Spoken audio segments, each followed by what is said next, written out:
எல்லாம் சோழ நாட்டின் மணிமொழியை விஸ்தரிப்பதற்காக அனுராதபுரத்தின் மீது படையெடுத்து அதனை தன் வசமாக்கினான். அந்த வீர போராட்டத்திலே மாந்தை துறைமுகத்திலே இறங்கிய வீர தமிழர்கள் கடலோடு காவியமான கதைகளை காற்று செல்லும். அவர்களின் தியாகம் எமது வரலாற்றிலே பொன்னெழுத்துக்களால் குறிக்கப்பட வேண்டிய ஒளி. அரசே, எல்லா மன்னரிடமிருந்து ஓலை ராஜகுரு சோமநாதன் தங்களை பூநகரி பிரதேசத்தில் உள்ள மண்ணு தலையில் சந்திக்கும்படி கூறியுள்ளார்.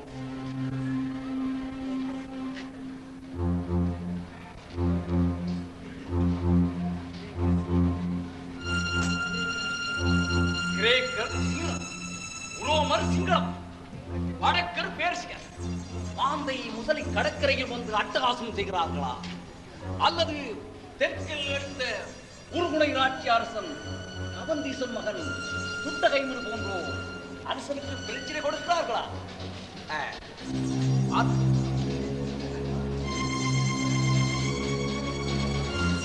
போர்மேவு கப்பல் பல பொங்கு கடல் கொள்ளுமே பொய்கை சூழ் மதுரமலை ஆளுகின்ற போற்றல் மிகு பாலமதன் அரசன் தெரியவே பொதுவாக எழுதிக் கொள்வார்.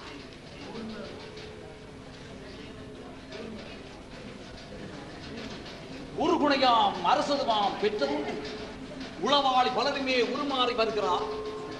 உன்னுடைய தயவு வேண்டும்.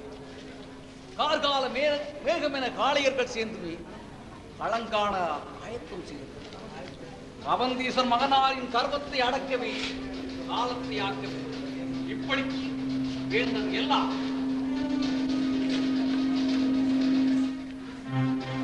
உருகுணையில் தோன்றிய காக்கை வன்னியனின் மகன் கர்வத்தை உலகிலேயே கிள்ளி எறிய வேண்டும். இல்லை என்றால் சிங்கள அரசு தலைதூக்கும். எப்படி இருந்தாலும் நாம் அனுராதபுரம் செல்ல வேண்டிய நிலை ஏற்படும். ஆமா, அவந்தீசன் மகன் சுட்ட கைவிடுவதற்கு தமிழர்கள் சிலரும் உதவி செய்கிறார்களாம் என்று அறிஞர் நாரதன் துறைக்கு சென்று மேற்கு பக்கமாக உள்ள மண்ணித்தலையில் ராஜ சோமநாதரை சந்திக்க வேண்டும். ஆமா, பாலி நகரில் உள்ள சிவன் கோவில் விழாவிற்கு மன்னர் எல்லாரும் அங்கேயே அவரை சந்திக்கலாம்.